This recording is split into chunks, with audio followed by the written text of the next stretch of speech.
Flow, una psicología de la felicidad. Mihaly Csikszentmihalyi, página 74, capítulo 3.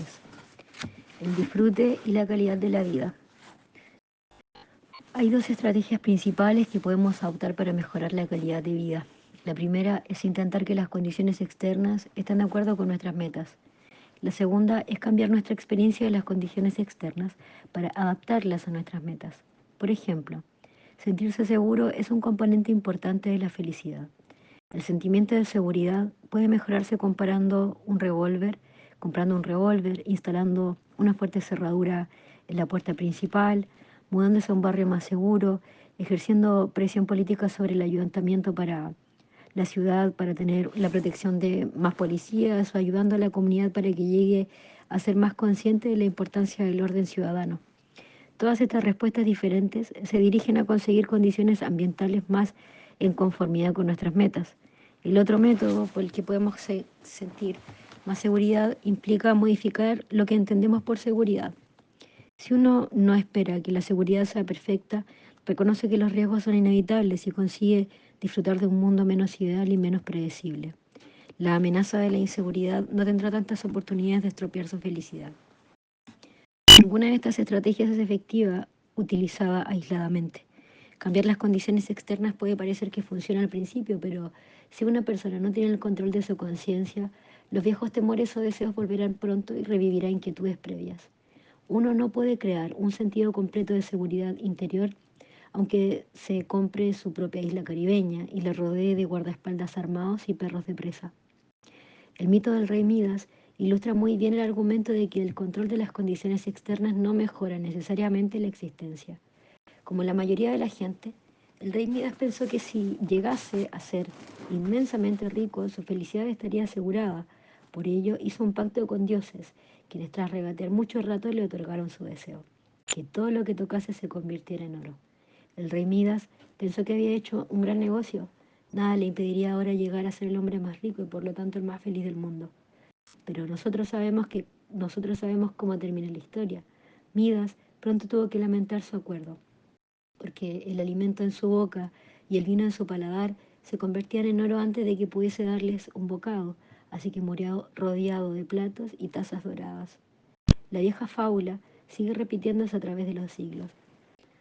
Las salas de esperas de los psiquiatras se llenan de pacientes ricos y con éxito que, al llegar a sus 40 o 50 años, se dan cuenta de repente de que una casa en las afueras, los automóviles caros e incluso una educación en el Ivy League no son suficientes para tener paz mental. Pero la gente todavía tiene la esperanza de que cambiando las condiciones externas de su vida hallará soluciones a sus problemas.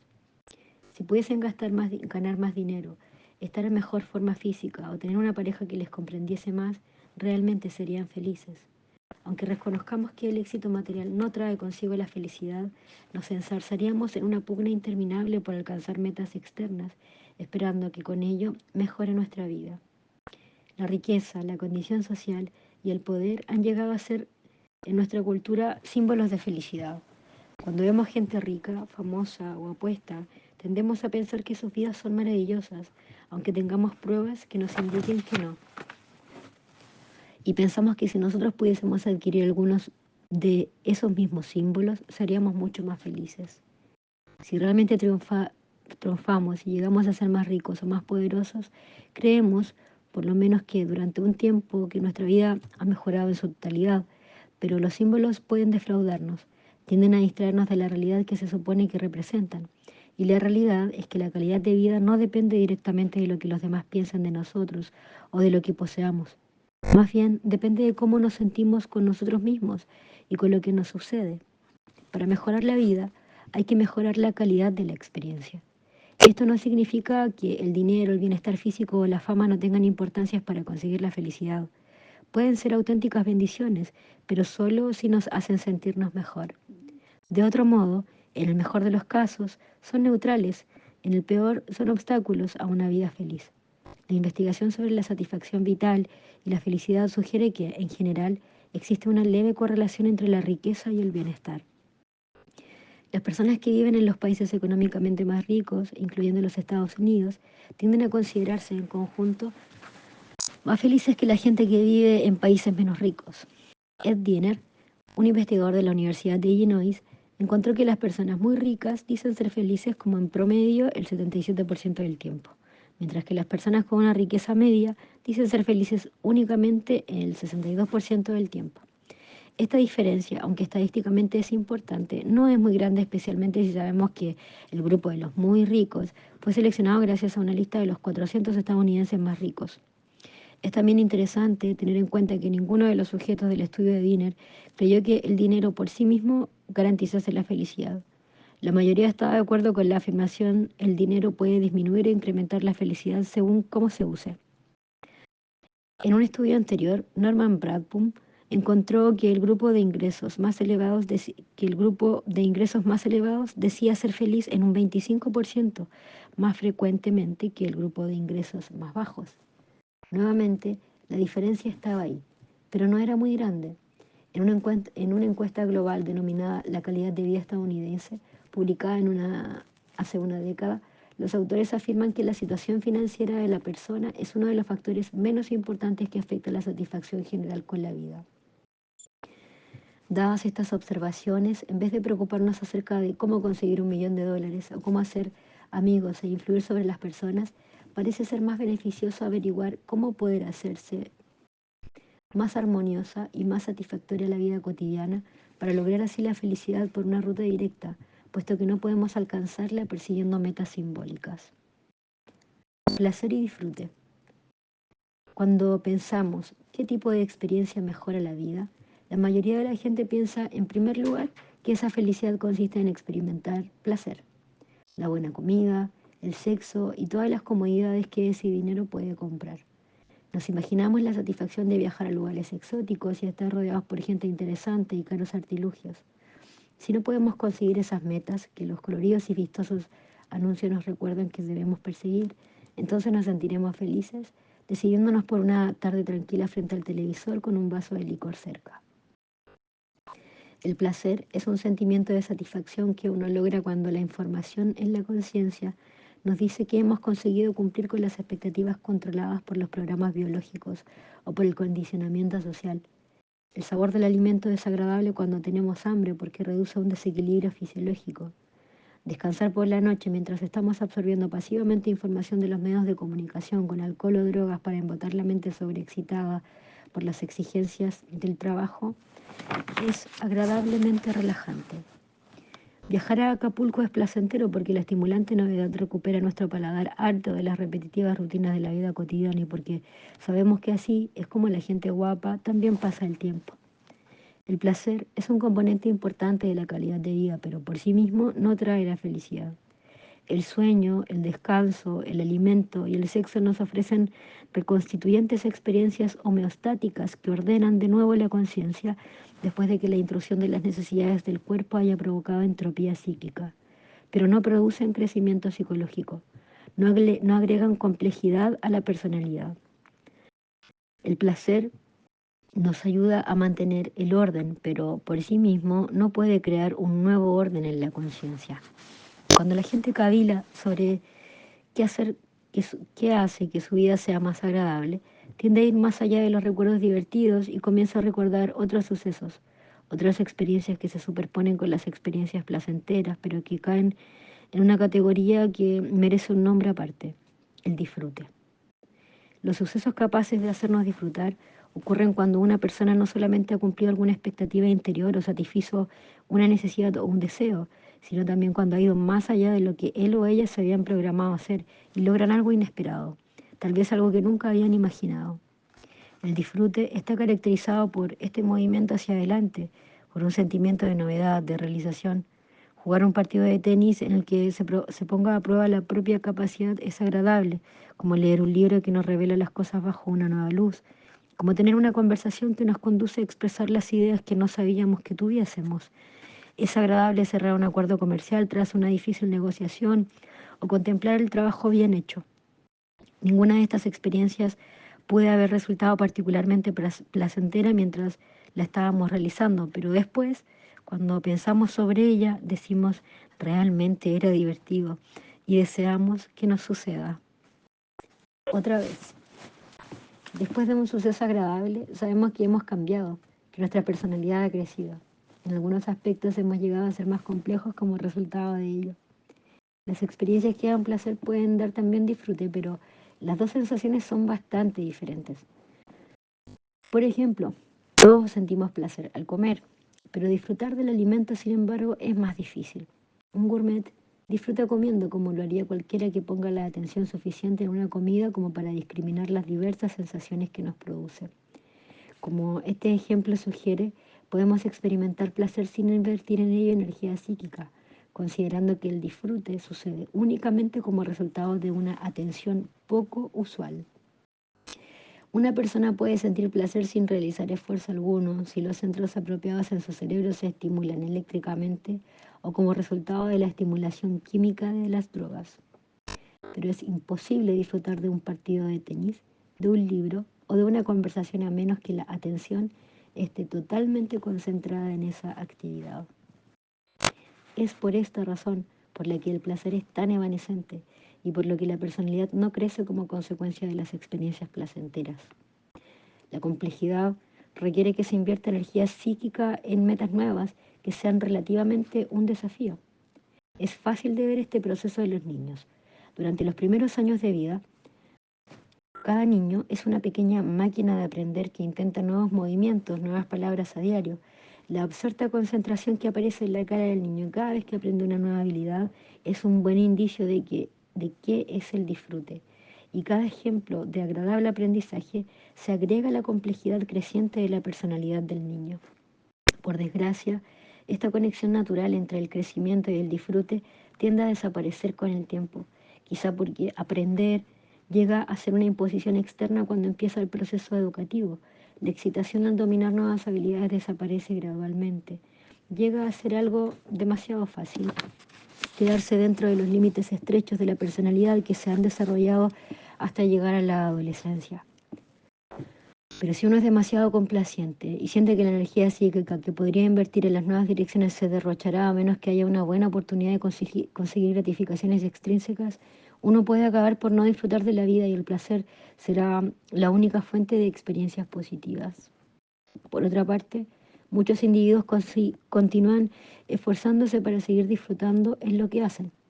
Conocí a un anciano en uno de los decrépitos suburbios de Nápoles que conseguía vivir precariamente gracias a una tienda de antigüedades que su familia había poseído durante generaciones.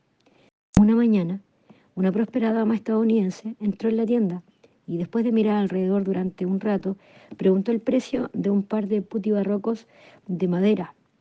Esos rechonchos querubines tan estimados por los artesanos napolitanos de hace algunos siglos y por sus imitadores contemporáneos. El señor Orsini, el propietario, pidió un precio exorbitante. La mujer sacó de su cartera los cheques de viaje y estaba dispuesta a pagar. Yo retuve la respiración, contento por el beneficio inesperado al alcance de mi amigo. Pero no conocía bien al señor Orsini. Se puso morado y con agitación apenas contenida acompañó a la clienta hasta fuera de la tienda. No, no, no, señora, lo lamento, pero no puedo venderle esos ángeles. Seguía repitiendo a la sorprendida mujer. No, no, no, no puedo hacer negocios con usted, ¿comprende? Después de que la turista finalmente se alejase, se calmó y me explicó. Si me estuviese muriendo de hambre, habría tomado el dinero, pero puesto que no me muero de hambre, ¿por qué tengo que hacer un negocio que no me divierte? Yo no disfruto con el entrenamiento de ingenios que implica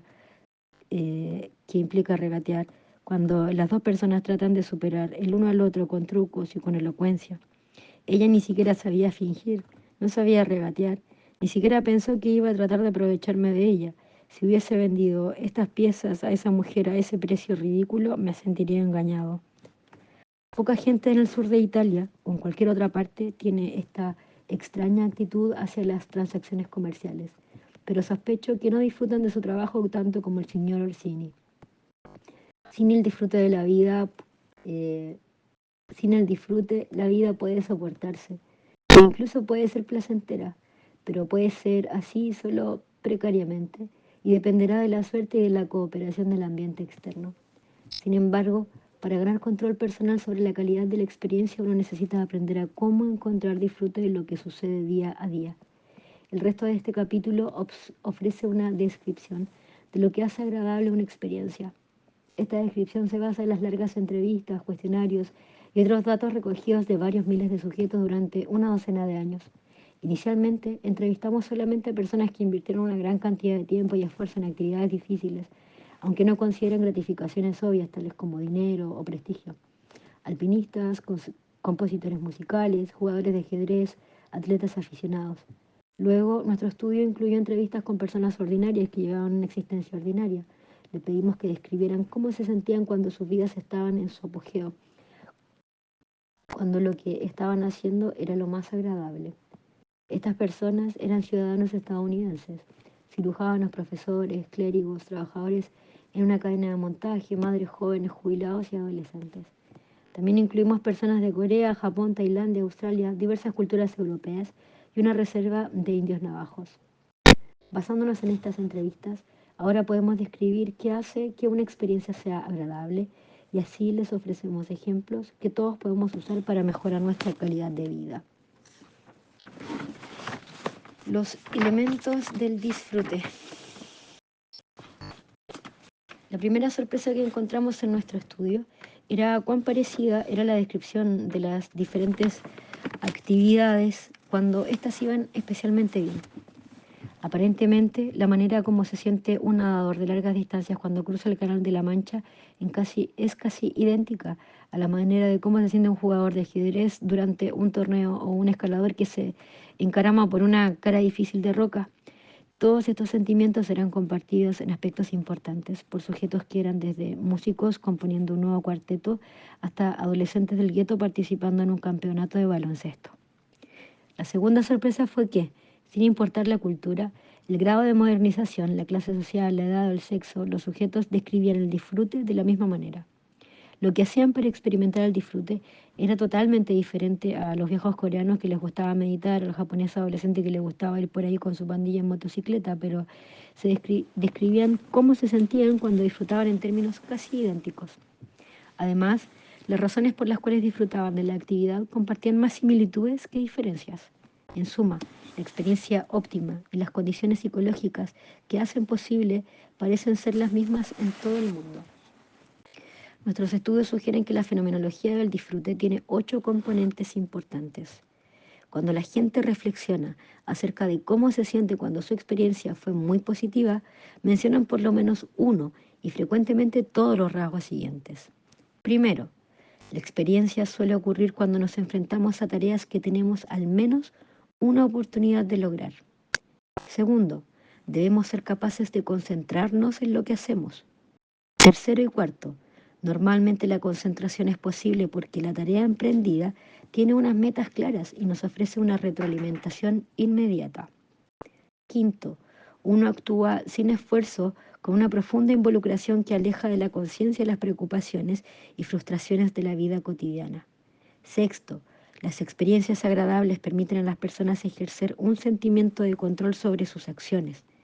Séptimo, desaparece la preocupación por la personalidad, aunque paradójicamente el sentimiento acerca de la propia personalidad surge más fuerte después de la experiencia de flujo.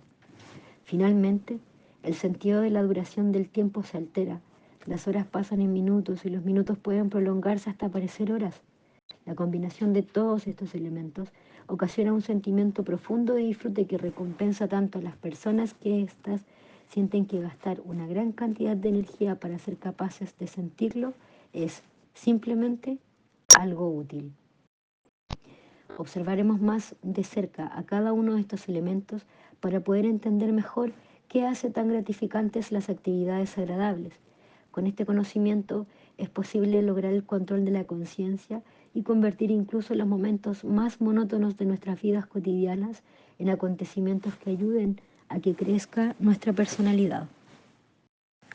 Flow, Mihaly Csikszentmihalyi, una psicología de la felicidad. Página 83. Una actividad desafiante que requiere habilidades. A veces, una persona nos comenta que ha tenido una experiencia de goce extremo, un sentimiento de éxtasis sin ninguna buena razón evidente. Puede provocarlo una música o una vista maravillosa o incluso un simple sentimiento espontáneo de bienestar. pero la porción abrumadora de experiencias óptimas ocurre dentro de secuencias de actividades que se hayan dirigidas hacia una meta y reguladas por normas, actividades que requieren un empleo de energía psíquica y que no pueden realizarse sin las habilidades adecuadas. Porque esto debe ser así, lo aclararemos a continuación. De momento, es suficiente con saber que esto parece ser algo universal. Es importante aclarar desde un principio que una actitud no necesita hacerla en el sentido físico y que la habilidad necesaria no puede ser una habilidad física. Por ejemplo, una de las actividades agradables mencionadas con más frecuencia en todo el mundo es leer. La lectura es una actividad porque requiere de concentración, atención y tiene una meta.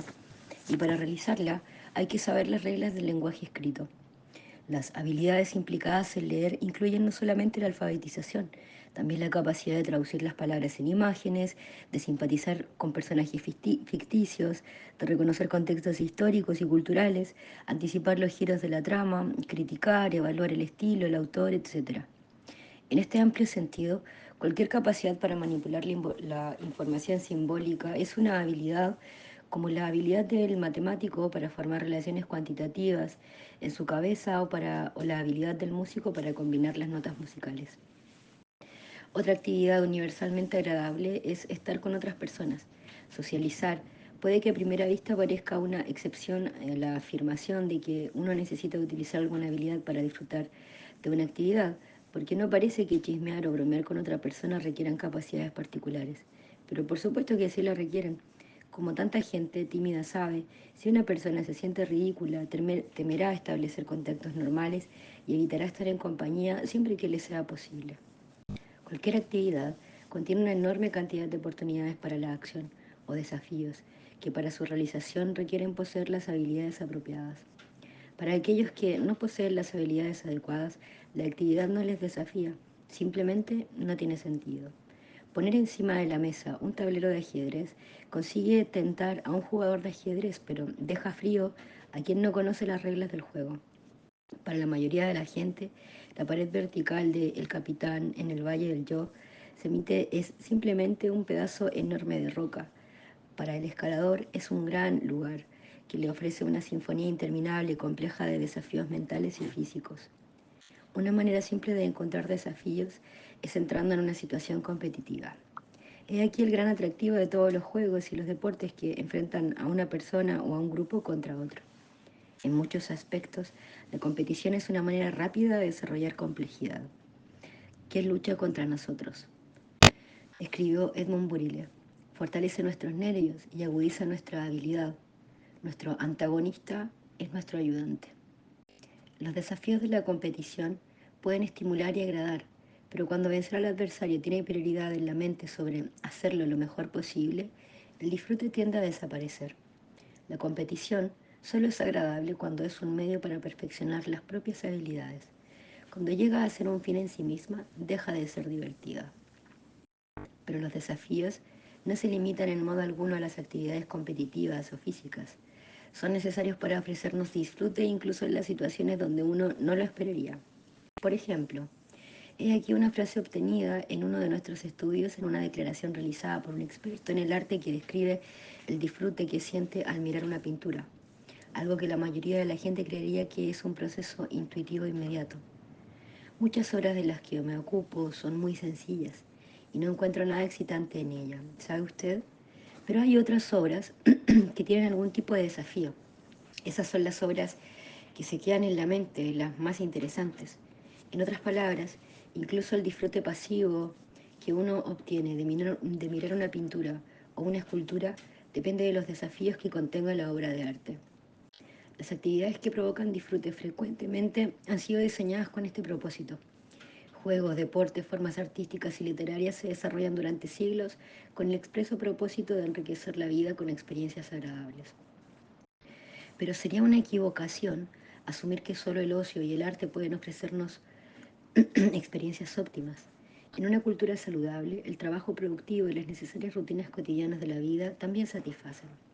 De hecho, uno de los propósitos de este libro es explorar de qué manera incluso los detalles rutinarios pueden transformarse en juegos personalmente significativos que ofrezcan experiencias óptimas. Segar el césped o esperar turno para el dentista pueden llegar a ser actividades agradables si uno reestructura la actividad al ponerle metas, normas y otros elementos del disfrute que comentaremos más adelante.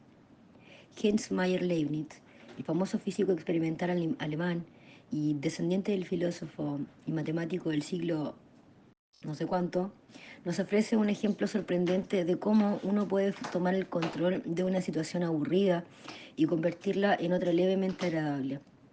El profesor Mayer Leibniz sufre de una desventaja ocupacional común de muchos académicos. Tiene que estar sentado, escuchando interminables conferencias que frecuentemente son aburridas.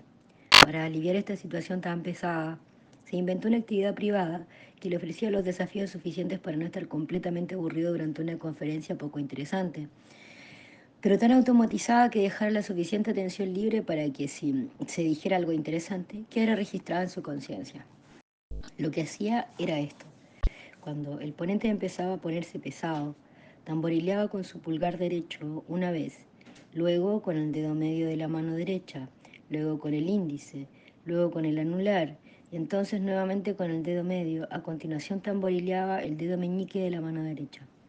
Entonces cambiaba a la mano izquierda y tamborileaba con el dedo meñique, el dedo medio, anular, índice y de nuevo al dedo medio para terminar con el pulgar de la mano derecha. A continuación, la mano derecha invertía la sucesión de movimientos, siguiendo la serie inversa de la mano izquierda. Resulta que al introducir paradas a intervalos regulares, más cortas o más largas, pueden darse 888 combinaciones del movimiento sin repetir el mismo modelo. Al introducir las pautas entre los movimientos e intervalos regulares, el modelo adquiere una armonía casi musical y de hecho se representa fácilmente sobre un pentagrama. Tras inventar este juego inocente, el profesor Mayer Leibniz le encontró un uso interesante.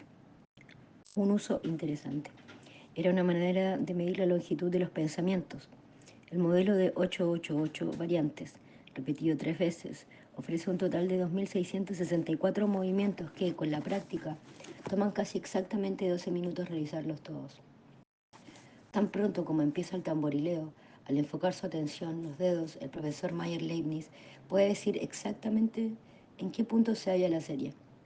Así que, supongamos que un pensamiento concerniente a uno de sus experimentos físicos aparece en su conciencia mientras mueve los dedos durante una aburrida conferencia. Inmediatamente dirige la atención a sus dedos y registra el hecho de que está haciendo el movimiento 300 de la segunda serie. Entonces, en la misma fracción de segundo regresa a sus pensamientos sobre el experimento. Llegados a cierto punto, el pensamiento se completa y él ha resuelto el problema. ¿Cuánto tiempo tardó en resolverlo? Al cambiar la atención de nuevo a sus dedos, se da cuenta de que está en el final de la segunda serie. El proceso de pensamiento ha tardado aproximadamente 2 minutos y cuarto en desarrollarse. Pocas personas se molestarían en inventar diversiones ingeniosas y complejas similares para mejorar la calidad de sus experiencias, pero todos nosotros tenemos versiones más modestas de la misma. Todos elaboramos rutinas para llenar los momentos aburridos del día o para sentirnos mejor cuando la inquietud nos amenaza. Alguna gente hace garabatos de forma compulsiva, otros mordisquean las cosas o fuman, otros se alisan el pelo, tararean una canción, realizan rituales privados más esotéricos que tienen el mismo propósito: imponer orden en la conciencia mediante la ejecución de una acción repetida. Estas son las actividades de microflujo que nos ayudan a superar los malos momentos del día. Pero lo agradable, pero lo agradable que sea una actividad dependerá finalmente de su complejidad. Los pequeños entretenimientos automáticos entretejidos en la tela de la vida cotidiana ayudan a reducir el aburrimiento, pero agregan poco a la calidad positiva de la experiencia, porque lo que necesitamos es enfrentarnos a desafíos cada vez más difíciles y usar nuestras mejores habilidades. Las personas entrevistadas en nuestro estudio nos comunicaban que en todas aquellas actividades en que obtenían disfrute, lo alcanzaban cuando llegaban a un punto muy específico, cuando las oportunidades para la acción, tal y como las percibía el individuo, estaban igualadas a sus capacidades. Jugar al tenis, por ejemplo, no es agradable si los dos adversarios están desigualados. El jugador menos diestro se sentirá ansioso, el mejor jugador se sentirá aburrido. Lo mismo es cierto para cualquier otra actividad. Una pieza musical que es demasiado simple para las capacidades de los oyentes hará que estos se aburran, mientras que si la música es demasiado compleja, se frustrarán. El disfrute aparece en el linde entre el aburrimiento y la inquietud, cuando los desafíos están justo en el equilibrio con la capacidad de la persona para actuar.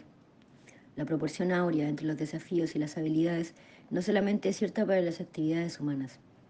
Cuando paseo por el campo, a nuestro perro de casa, Husar, le gusta jugar a un juego muy simple, el prototipo del juego más generalizado entre niños humanos de todas las culturas, la escapada y la persecución.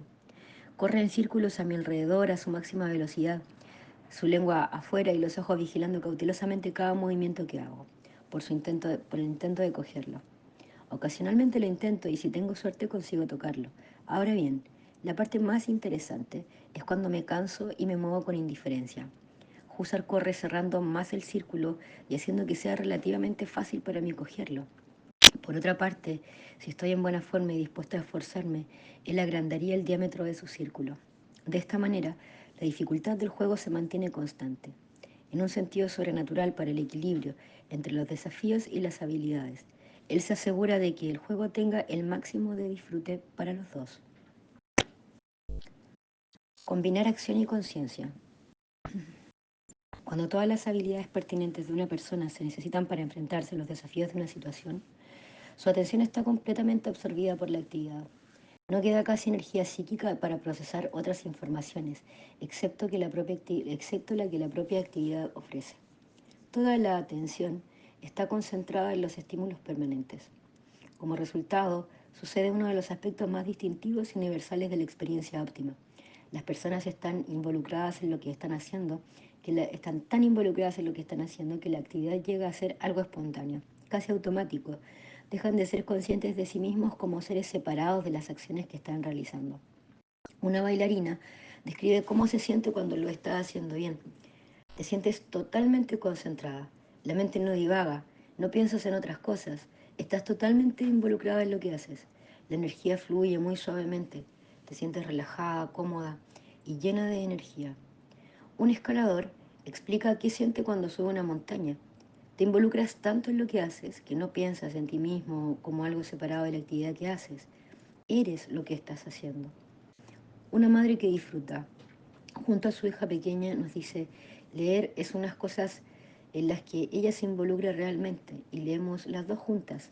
Ella lee para mí y yo leo para ella. Son unos momentos en los que pierdo el contacto con el resto del mundo. Estoy totalmente absorbida por lo que estoy haciendo. Un jugador de ajedrez nos cuenta cómo es jugar en un torneo. La concentración es como respirar. Nunca se piensa en ello. El techo podría caerse y si no le cayese justo encima, usted no se daría ni cuenta. Por esta razón, denominamos a la experiencia óptima flujo, porque esta palabra corta y simple describe muy bien el sentimiento de un movimiento aparentemente sin esfuerzo. Las palabras siguientes son de un alpinista y un poeta, y son válidas para todos los miles de entrevistas que a lo largo de muchos años hemos realizado nosotros u otras personas sobre este tema. La mística de la escalada es subir. Consigues llegar a la cima contento de haberlo logrado, pero realmente tu deseo es que la ascensión hubiese durado para siempre. La justificación de la escalada es la propia escalada, como la justificación de la poesía se halla en la propia escritura. No conquistas nada excepto a ti mismo. El acto de escribir justifica la poesía. En la escalada sucede lo mismo. Te das cuenta de que eres como un flujo. El propósito del flujo es seguir fluyendo, no subir a un pico o conseguir una utopía, sino permanecer en el flujo. No es avanzar, sino un continuo fluir. Avanzas para lograr que el flujo siga fluyendo. No hay ninguna razón para escalar exceptuando la propia escalada. Es una autocomunicación. Aunque la experiencia del flujo parezca suceder sin esfuerzo, está lejos de ser así.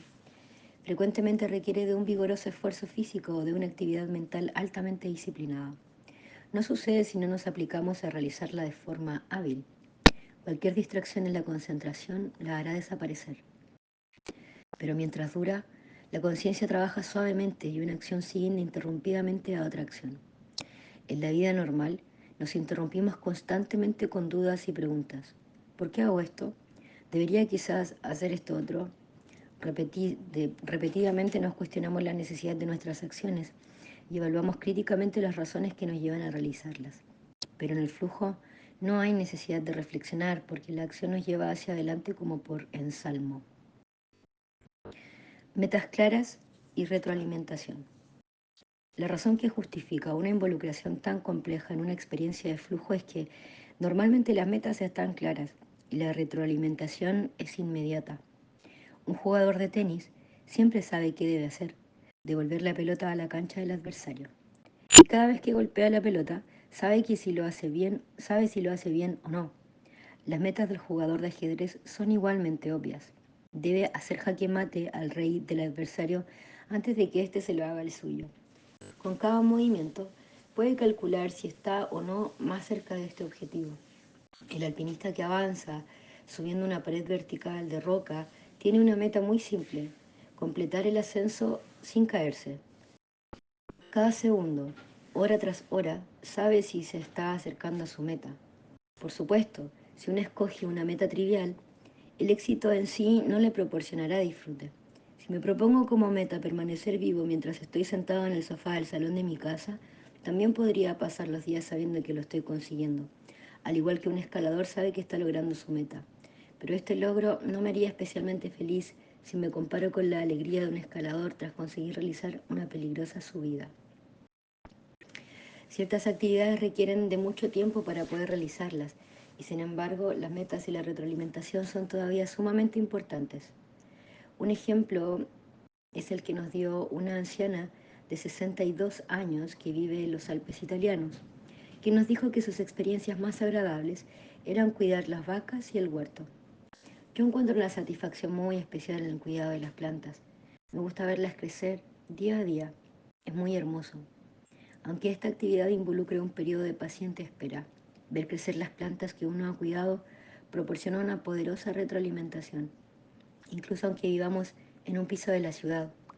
Otro ejemplo es navegar en solitario por el océano. Una persona sola puede estar navegando durante semanas en un barco pequeño sin ver tierra. Jim Macbeth, que realizó un estudio de flujo en la navegación transoceánica, comenta la excitación que siente un marinero cuando, después de otear ansiosamente el ancho vacío de agua a su alrededor, discierne que el contorno de la isla a la que se dirige empieza a subir en el horizonte. Un legendario navegante describe esta sensación así: experimenté, junto a un sentimiento de satisfacción, un asombro de que mis observaciones del sol, efectuadas desde un barco inestable y el uso de unas simples tablas, me permitieran encontrar una pequeña isla tras atravesar el océano. Y otros nos cuenta: cada vez que siento la misma mezcla de asombro, amor y orgullo frente a esta nueva tierra que nace y que parece haber sido creada por mí y por mí.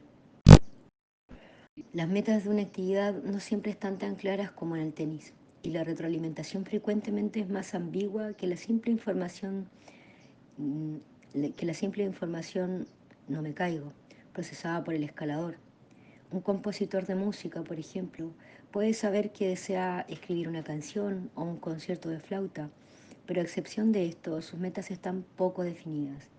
¿Y cómo lo hace para saber si las notas que está escribiendo son correctas o erróneas?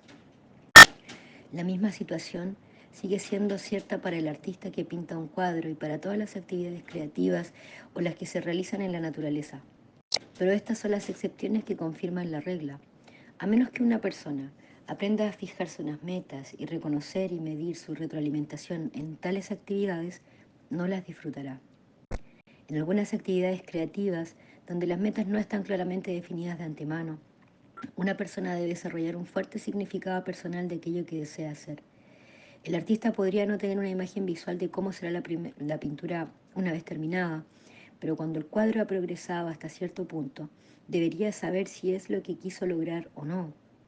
Y un pintor que disfruta de la pintura debe tener interiorizados los criterios para saber qué es bueno o malo, para que después de cada pincelada pueda decir sí, esto funciona o no, esto no. Sin tal guía interna es imposible experimentar el flujo. A veces las metas y las reglas que gobiernan una actividad se inventan o se negocian sobre la marcha.